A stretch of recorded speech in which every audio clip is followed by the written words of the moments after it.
have won the Great War. Now we will win the last war.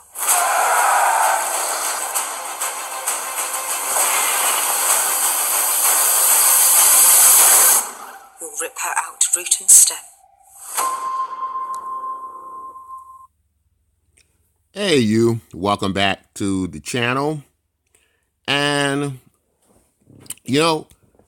as you can tell by the title, I'm saying that this is the greatest Game of Thrones episode in Game of Thrones history.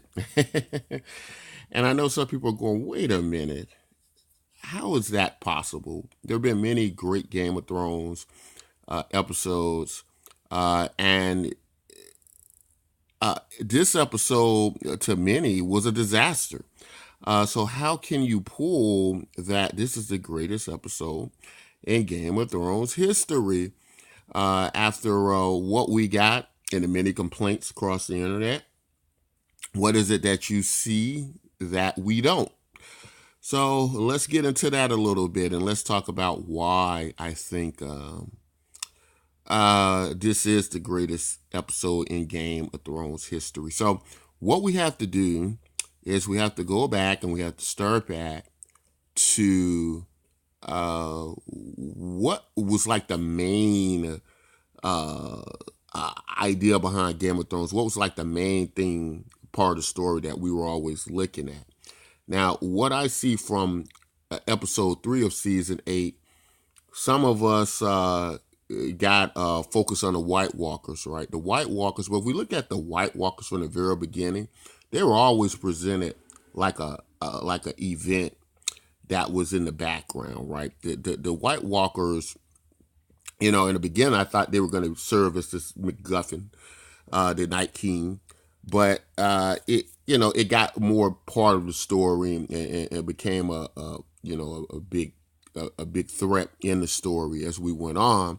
But then that threat was quickly removed as we got to see.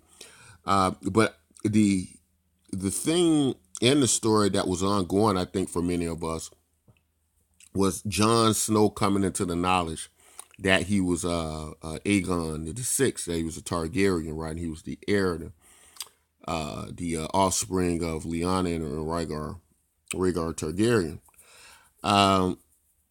And in this episode, what was so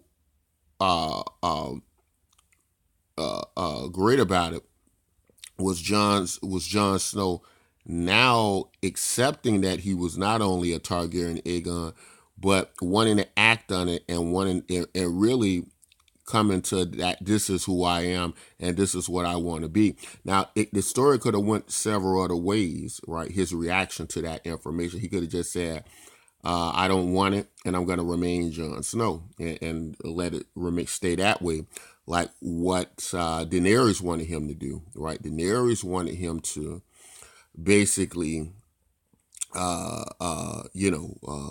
disown all that information, just be with her as Jon Snow, right?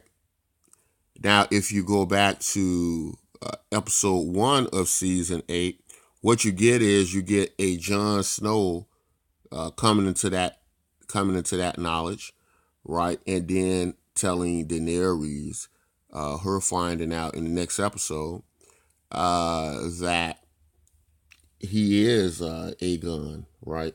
But in all of these things, even like when Sam told him, it wasn't that startling to him, right? It was like, it was almost like he kind of knew, or he could accept it very easily, right? It was almost like he knew it was true, and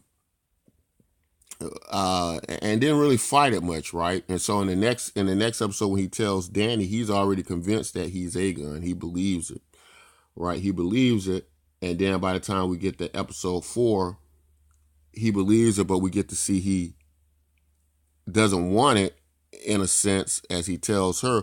But I think he does kind of want it, right? Because he goes on to tell Sansa and Arya, and some people say it's because of his honor, but I think it was something more than that. I don't think it was about his honor this time. I think it was more about he's starting to embrace the destiny that he is Aegon the Sixth, and all the events of his life have led up to that, like everything that's happened to him, becoming the Lord Commander of the Night's Watch, right? From rising up from a bastard to the Lord Commander of the Night's Watch, then becoming, then coming back from the dead, then becoming King of the North, right? And then now these events, being in all these successful battles and being able to ride a dragon, it all just dawned on him and made sense that I am this person. It is my destiny to be this king, right? And so I believe he knows that it's supposed to be that way. Now, when he goes and tells Arya and he tells Sansa, and when he tells them that, it kind of harkens back to, interesting enough, why Ned Stark didn't tell Ned Stark didn't tell Catelyn Stark, right? Because we now see what happens had he have told her. As Varys said, that once several people know, it's no longer a secret, it's information. And we're pretty sure that it would have got out, especially Catelyn, how Catelyn Stark felt about Jon Snow. She would have told somebody and somebody would have told somebody. And eventually would have led to everybody knowing, and wars, and just a disaster. Robert Baratheon wanted to kill everybody and put everybody's head on a spike. And so so for the people who go, well, why didn't he just tell Catelyn that Jon Snow was who he really was? And now we know the disaster that could cause. So shaping this all up, trying to point to, this was the most integral part of the story, right? This was the important part that they're dealing with now, and not so much the White Walkers and everything that's kind of got mixed up in the background, the prophecies and what have you. Focusing on that, and then dealing with what Game of Thrones has always shined at, and that's been character development, right? There's character-driven story, and all the mythical things have always kind of been in the background. This episode focused more on that, and then it dealt with the pinnacle of the entire story, Jon Snow, coming into others as well as him coming into the knowledge that he is a Targaryen, right? Now, some people are saying that Dan and Dave are doing some bad writing, right, in this episode and all the episodes. A lot of people want to quit watching Game of Thrones. And now, just because I'm saying this is the greatest episode in history, doesn't mean that Dan and Dave's writing didn't have a lot of problems and issues in it. But I got another theory about that, about why Dan and Dave might be doing this. I don't think it's due to lack of talent. I think Dan and Dave have shown a great ability to adapt a Song of Ice and Fire story into television. And I know a lot of people say, well, he had the great writing of George R.R. Martin, so it's easy for him to put together. But I don't know if that's necessarily true, though, because there are a lot of great books where they haven't been able to adapt them well into film or television. And I've seen and I've gone, wow, this is such a great book, but they can't seem to get it right on television or film. So just because you have a great story doesn't necessarily mean that you can put it together as a great television show or a movie. It's you have a good opportunity of doing it, have a good chance of doing it, but it doesn't necessarily mean you'll be able to do that. And there are a lot of other things that go on through this adaptation. There are very subtle things that the story a story can't capture that television can, such as gestures, movements, characters making things their own, being directed that way to do that, and all those variety of things. So there's still it still requires a great amount of talent to be able to adapt Game of Thrones, a Song of Ice and Fire book into a television show. So I think Dan and Dave do have the time to do that. Now, what's been happening as they're running out of time and trying to get to the end of this thing, and the mix between Game of Thrones being its own thing and A Song of Ice and Fire doing its own thing. Here's my theory about this, and I want you guys to listen carefully to this. Um, you know, George R. R. Martin makes it clear that the Game of Thrones television show is its own thing, and A Song of Ice and Fire is his series of books that he's continued to write, and they're gonna diverge, and they're gonna go off, some of them totally different ways. In fact, of course, we know in A Song of Ice and Fire, there are characters alive that aren't alive, and the show Barris and Selmy, Stannis Baratheon, they're still very much alive, and the causality of events because they're alive, it's kind of interesting to watch because it makes you think about it kind of makes you think about cause and effect, right? If certain characters are taken out of a story or out of a series of events, how those events unfold in different ways. Right now, you got characters alive affecting the story, and it's changing. It totally changing from the television show for the books, right? So this is something totally different. But here's my theory too about it. I think Dan and Dave respect George R. R. Martin's writing so much, and they are so in tune with it, which is why we had such a great show up until the end there when the books ran out. But not because Dan and Dave, I don't think could do better shows. I don't think that was it at all. I think they had enough experience with Game of Thrones up until now to shape it into the recipe they had been going with all along and still make a great story.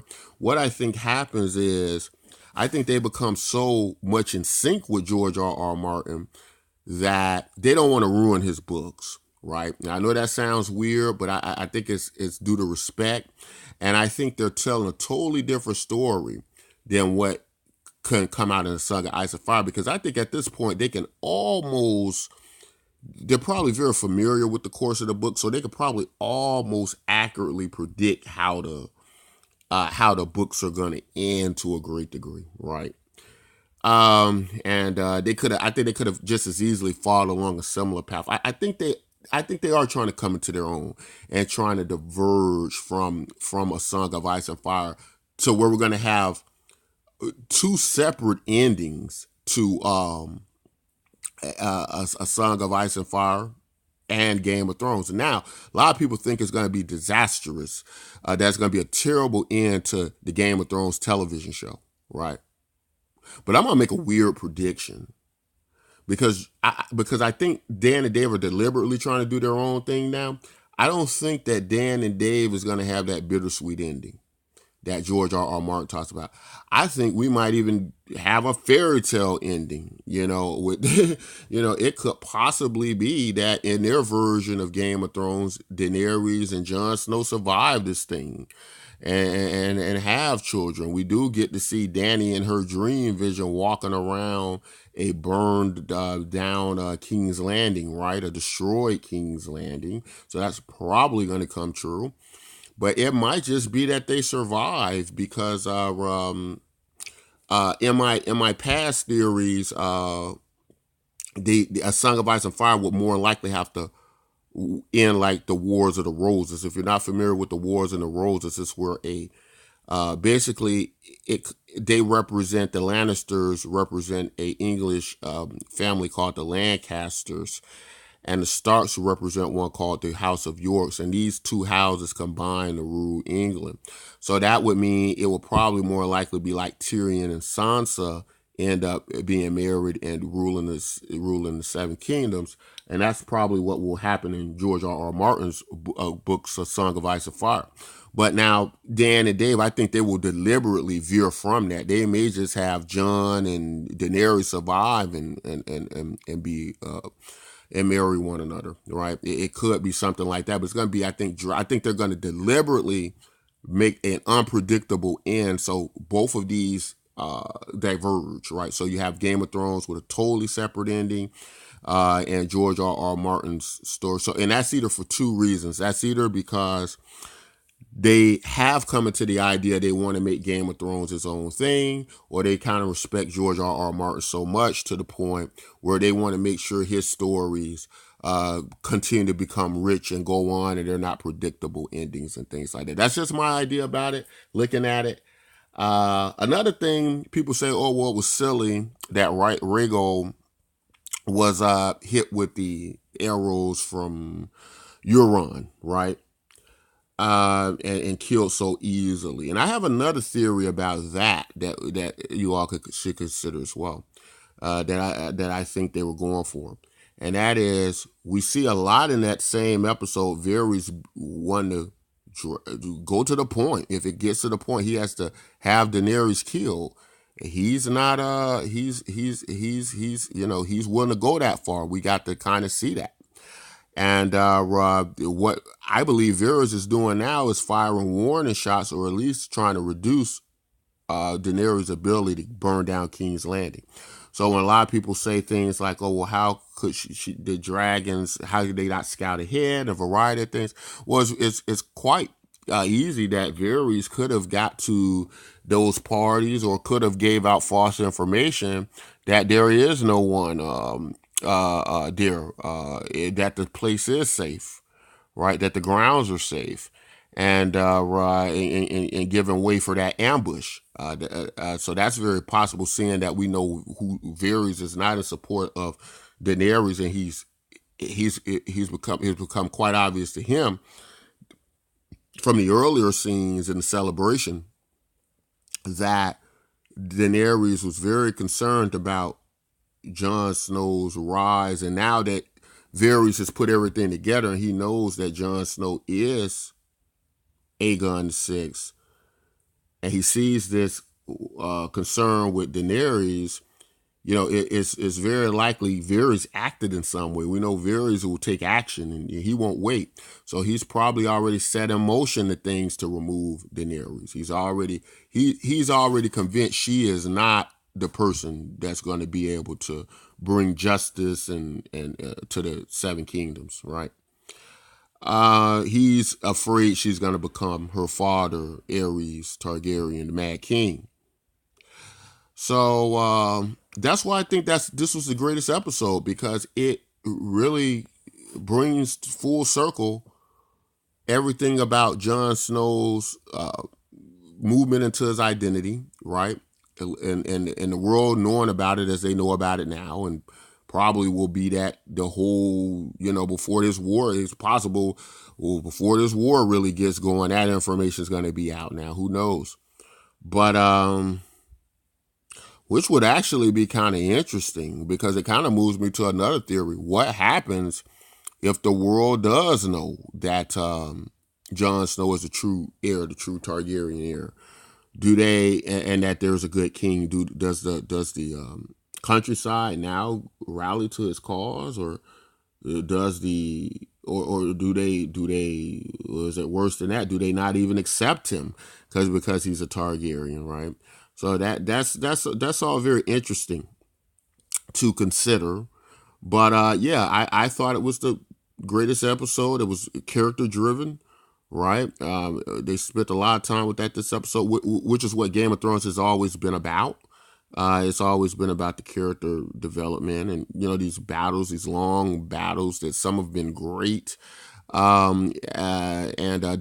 one we just got, the Long Night, I thought it was awesome. I thought it was great as well. Have always been, one episode a season or something like that, or maybe two, which has been fine. I think that's been just a great recipe for how they've done things up to this point. But yeah, guys, tell me what you think. Do you like some of the ideas or my vision on how I saw this episode? Let me know. If you like content like this, don't forget to like and subscribe.